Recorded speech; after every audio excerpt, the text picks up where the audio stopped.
मैया देवहूति कहती हैं कि प्रभु मैं जानना चाहती हूं जीव का प्रादुर्भाव कैसे होता है, जीव का प्रादुर्भाव कैसे होता है। कपिल भगवान कहते हैं कि जीव का प्रादुर्भाव अन्न के रूप में होता है। जीव की अधोगति का वर्णन है, जो कथा चल रही है उसको कहते हैं सांख्य उपदेश। कपिल भगवान मैया देवहूति को सांख्य उपदेश कर रहे हैं। और आज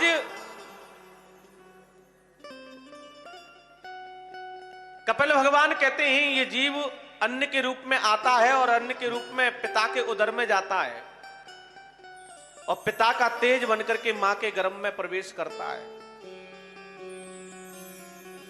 और मां के गर्भ में जब जीव एक दिन का होता है ना, तो उसकी आकृति कैसी होती है मालूम है?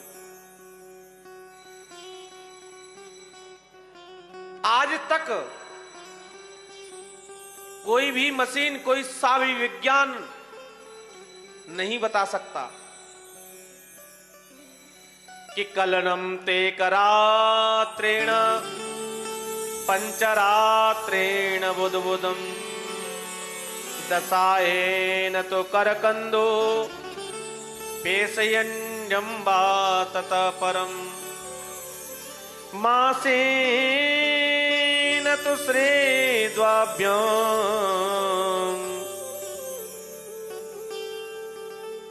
बांग्या अंग विग्रह। महाराज कलनम तो एक रात्रेण पंचरात्रेण बुधबुधम, आज तक ऐसी कोई मशीन नहीं बनी जो ये बता दे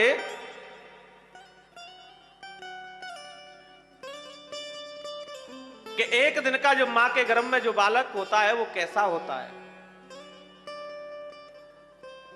कोई मशीन बनी है, लेकिन हमारा विज्ञान, कहते हैं ना विज्ञान बहुत बड़ा है, विज्ञान तो बहुत पीछे है, हजारों वर्ष पीछे चल रहा है, चाहे कितने भी अंतरिक्ष बना करके तैयार कर दे।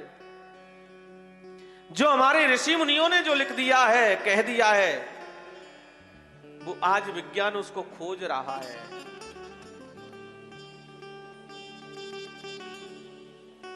अभी चंद्रमा पे जा रहे थे ना, हमारे ऋषि मुनियों ने, ज्योतिषियों ने पंचांग में लिख दिया है पहले, मंगल से चंद्रमा की दूरी कितनी है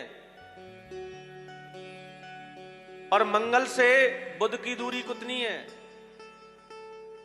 ये ज्योतिषियों ने पहले लिख दिया, हजारों वर्ष पहले, जिसको आज विज्ञान सार्थक करने जा रहा है। तो विज्ञान बड़ा नहीं है। कलनम ते करात्रेण पंचरात्रेण बुधबुधम,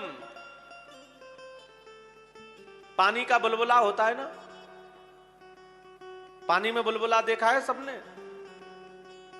पानी के बुलबुले के समान होता है मां के गर्भ में एक दिन का जीव।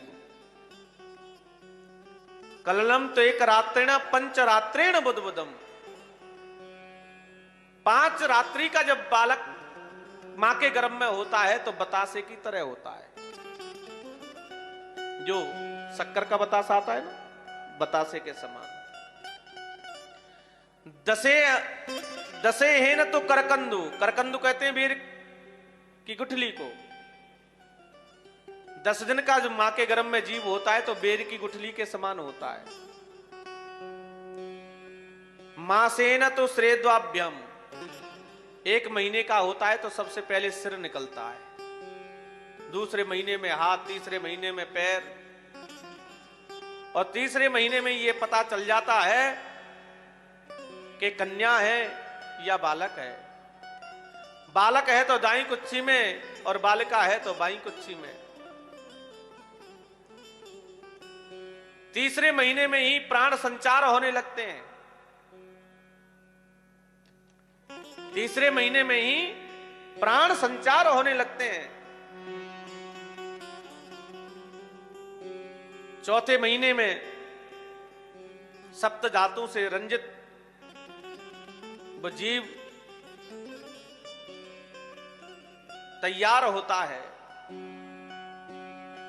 और उस जीव को जैसी भूख लगती है, जैसी चाह होती है, वैसे ही माता का मन करता है।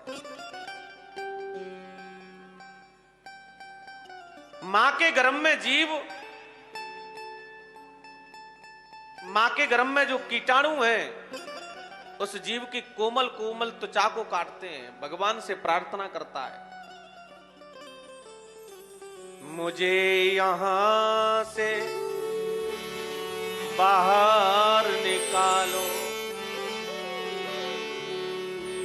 मुझे यहां से बाहर निकालो, मैं तेरा सुमिरन किया करूंगा और इतना भजन करूंगा, इतना भजन करूंगा महाराज, भजन करते करते ढेर लगा दूंगा।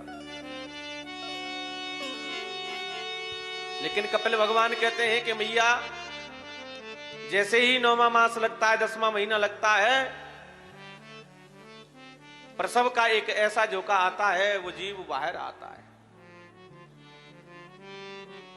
और बाहर आते ही माता से मिलता है, पिता से मिलता है, चाचा से मिलता है, चाची से मिलता है, ताऊ से मिलता है, ताई से मिलता है, बुआ से मिलता है, फूफा से मिलता है, अनेक प्रकार के सगाई संबंध जो है।